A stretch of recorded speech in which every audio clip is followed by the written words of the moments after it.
we are doing some little bit of jugaad. So it's not working in a presentation mode, so we'll be using a normal slideshow. Before I begin, a quick clarification. I'm here in my personal capacity. I'm not representing any views or reflecting any views of my company, official position. So it's a lovely morning in Pune. No traffic jam, no rains. So I'll not be boring you with any jargons or theory. I'll be just walking you through with the used cases how IT is not just a support function but an enabler into the entire value chain, right from the good receipt to the sale of vehicle. So I think most of you must be using a ERP, a CRM platform and a MES function. Just imagine a case wherein your SAP is down, your MES is down and CRM is also down. So your entire operation will come to a standstill. There will be huge operational losses, reputational losses, and thousands of workers will be sitting idle because you are not the only one in this entire ecosystem. There are other partners who are connected to you. So in case your company is down, the entire ecosystem which is supporting you, your partners, your transporters, everything will be sitting idle. So huge losses. So as I say, IT is not just a support function, it's an enabler, it's a spine, it's a backbone, brain of any company without which any company cannot survive. Right? Agree with me? You can decrease the logistic cost, ensure that line doesn't go down in case you improve your good receipt and the turnaround time of your vehicles. So imagine a situation where in case your current production say was around 300-400 vehicles and now it has moved up to 1000 vehicles. So the scenario in a typical factory environment will look like a traffic in a Hinjawadi, right? All trucks piling up next to each other waiting for docks to get empty. So this was the problem statement, and how do you resolve that? This came from the supply chain function. So first I studied the entire problem. Unless you go to the workplace, you will not be able to identify the problem for a typical IT solution. So what I found is the GR was taking 10% of the time, good receipt, and 90% of the time was taken by the vehicle turnaround. So the typical time was varying from 3 hours to close to 8 to 10 hours. So what we did was first attacking the GR, which was the low-hanging fruit.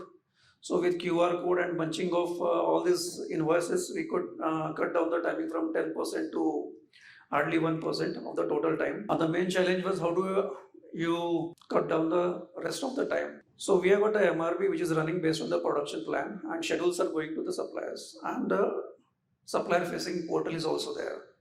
So what we did is that after discussing with the shop heads of weld shop, TCF and the engine shop, we identified and optimized which all parts should be coming in that particular time only for the particular vendor. We also optimized the trips of the vendors, and we created an application on the vendor portal wherein we told them that you should be coming in this window timing only. And basis that, now the turnaround time of the vehicles has come down by almost 50%. It has gone from at least normally it's now 1.5 hours to max 3 hours, depending on the volume and part of the material. So you all know how a typical supply chain function works in a OE or a vendor as well. The activity starts at 6:30 a.m. The guy wakes up and while brushing his teeth, he calls up the supplier and checks the material and what is the status of that material, right? And this happens throughout the day. So from 6:30 a.m.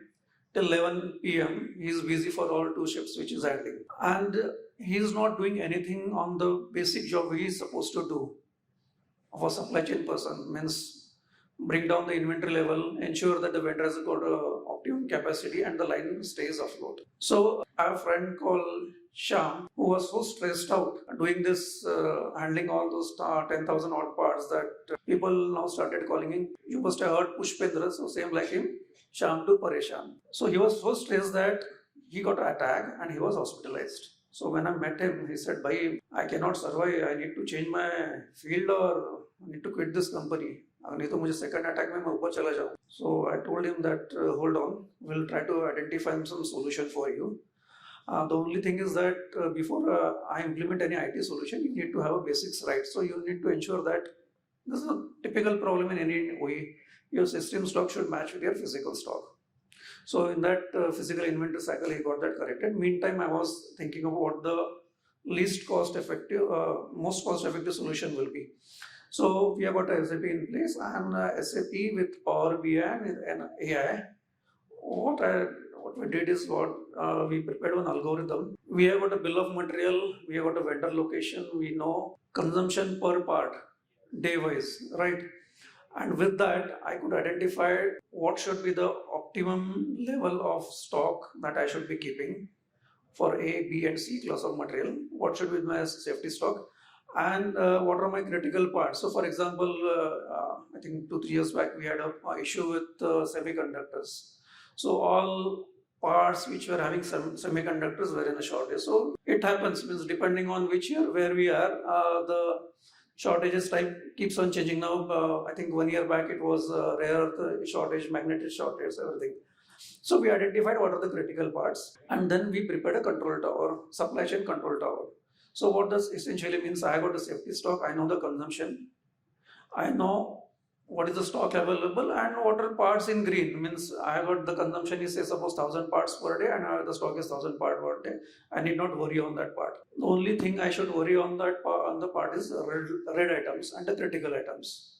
So this supply chain guys now, who used to initially at totality level used to handle 10,000 odd parts, now their task list came down to hardly 200 parts for entire supply chain guys, and they were now only focusing on those parts and also doing their value adding job, that is to control the inventory and ensuring the line doesn't stop. My friend Sham is not pareshan now, he's a happy Sham now.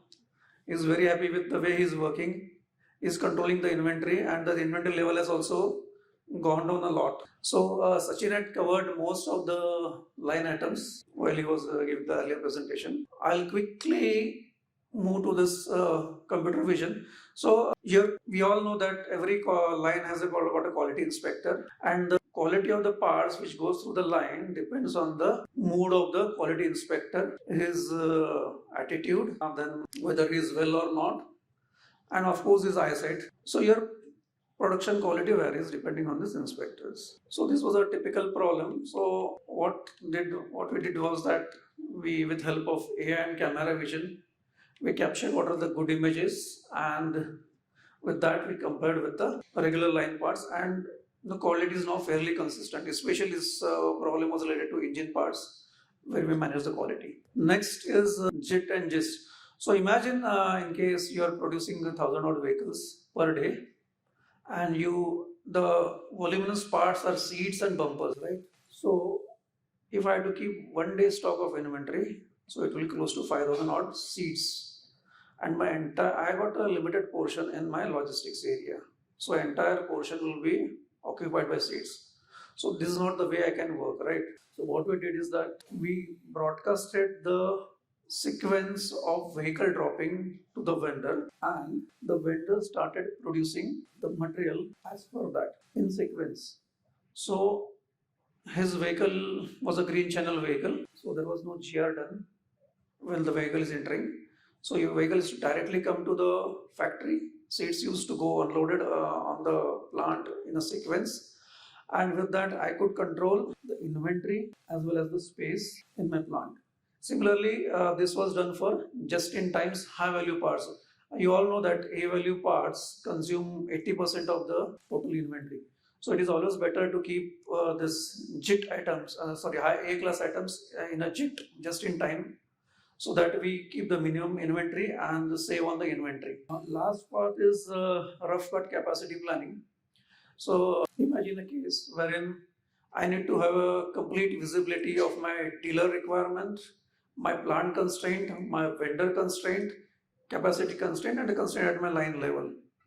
And basis that, I need to formulate a plan wherein how I need to produce. Do I want to capture the market? Ideally, my solution will be that I will be producing only those vehicles who are giving a higher contribution, but this is not the way things run. I need to have mix and match of all things. So I need to have some market penetration activities, some high value contribution vehicles which should be produced. So depending on my strategy and all the constraints wherein I map at my line level and vendor level, I could create a plan and ensure that I produce what I want to. So you all know that MES is the backbone of any production line, right? And the basic usage of MES is to capture all the data at the line level across each critical machines, which we normally don't do with a ERP system. So typical issue was that means in normal case, what we think is that say suppose on Sundays or Saturdays or any C shift, there should be no power consumption, there should not be any consumption of fuel, air or water. But things are not idle as what we think. There is always a consumption that is going on slowly. So what we did is that we installed sensors at each level for fuel, water, air and power. And with that, we fed that data to the MES system and we started tracking what is the normal consumption and what's the abnormal consumption. So whatever abnormal consumption we could see during the off days, we could go there with the help of maintenance and close those gaps over there, and we could save a lot of money on that. Normally in any company, most of the assembly is done by contract workers or temporary workers. They are available there for a period of 1 year or 7 months, depending on the policy of the government over there. So normally what happens is that whenever a new guy comes, there is a issue in the assembly. He fits a wrong part. So if it's a premium vehicle, he will fit a cheaper part, and it's a normal vehicle, he will fit a premium part over there. And this all goes to the rectification area wherein these guys go and change the interiors over there.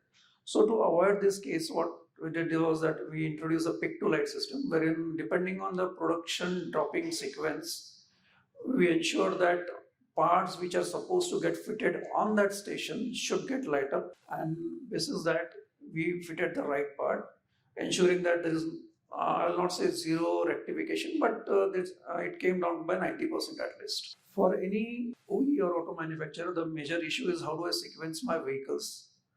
So in case I have got an algorithm in place, AI in place, I can plan my vehicle sequencing depending on how the paint shop output is, how the float is, and what the production demand is. So there are normally 4 to 5 shops in any typical auto industry. One is your powertrain shop, second is your wheel shop, paint shop, and TCF line. So ideally, in case anything goes wrong, nobody knows where the issue is. So if something happens in the assembly shop and it is related to wheel shop, how do I give feedback to my downstream process, and how do I give feedback to my upstream process? So what we did is that we enabled a feed forward and feedback mechanism in a MES system, wherein for any issue which identified on a line, whether it is on a wheel shop or in a TCF line, we could directly give a feedback to the upper, downstream and the upstream process, thus ensuring that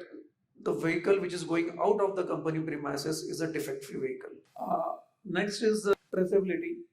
So normally we all in idle condition, we want that for any part there should be one supplier, right? But in normal condition it doesn't work like that. Depending on our strategy and the market situation and the supplier capacity, we need to go with 2 suppliers, or sometimes 3 or 4 or 5 suppliers as well. And things run normally with this, but issue comes when there is an issue at a customer end, and the dealer guy, instead of so if the part is damaged because of X vendor, the dealer can book part on the Y vendor as well on his CRM DMS system. So how do we handle this situation? So what we did is that we introduce a traceability for all critical components, high value components, and the parts which are likely to fail. So we captured the part number, the vendor code, the serial number, and when it was produced, and we married that to the VIN number. With that, we could identify who was the right vendor and whom we need to debit, and the correct PPM PPM of that vendor was calculated. So I talked about JIT and JIS. Normally in a vendor portal, it is based mainly on transactions, means it is normally seen by the dispatch person, right? normally the higher levels, the managing director or CEO of the company don't see the vendor. So what we did is that we created two portals. One was our SRM, that was a transactional portal, and one specifically focused on the management side. So wherein all the KPIs such as the PPM score of the vendor, his delivery score, his performance score were given as a dashboard. We also captured PPAP, the manufacturing site assessment, means how the vendor is performing with respect to his capacity or not. There are various tools now available in most of the companies. With that, we could optimize my logistics, whether it's the inbound logistics or the outbound logistics. I can plan my route map in such a way that the vehicle travels minimum route and reaches in the minimum point of time. And with introduction of telematics, we can capture the driver behavior. We can know the location of the vehicle, where it is. And so there is a typical joke that goes in any industry that whenever the supply chain guy calls any vendor, he said the vehicle gate पर है. So he doesn't tell that which gate. So normally the vehicle is at his supplier's gate, not at our gate, right?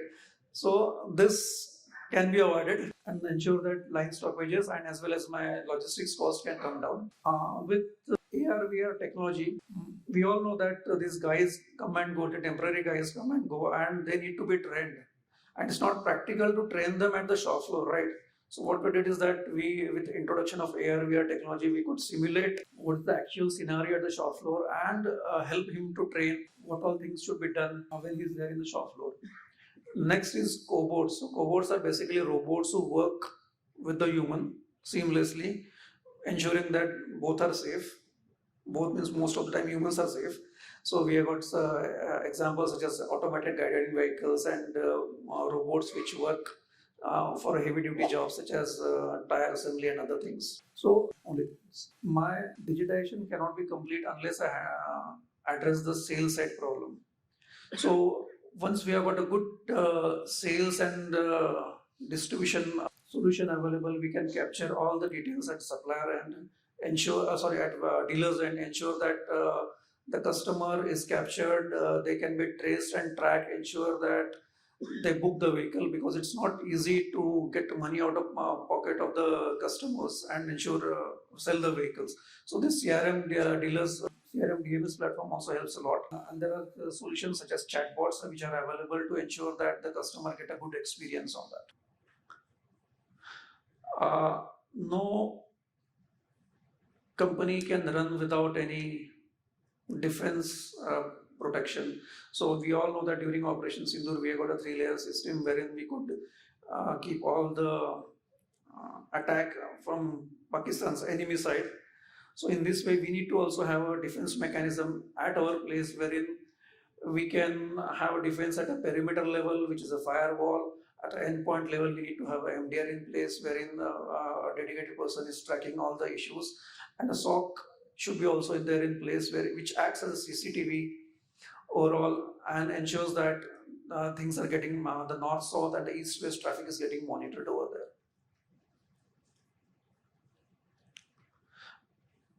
And finally, nothing can be complete without data. Normally people call data as gold, oil. I beg to differ with them. I call data as anmol because you cannot value data. So if your gold is lost, you can go to a jeweler shop and purchase a gold depending on your capacity. But in case your data is lost, you can't do anything. So you need to be very conscious about data, ensure that the data is safe, it is in proper format, and once you build a data lake, we can build the analytics on that and derive a lot of profit from there. So finally, this is my concluding slide. So what I say is that automotive companies weaving IT strategically will outperform those treating it as an overhead by at least 40 to 45%. Thank you.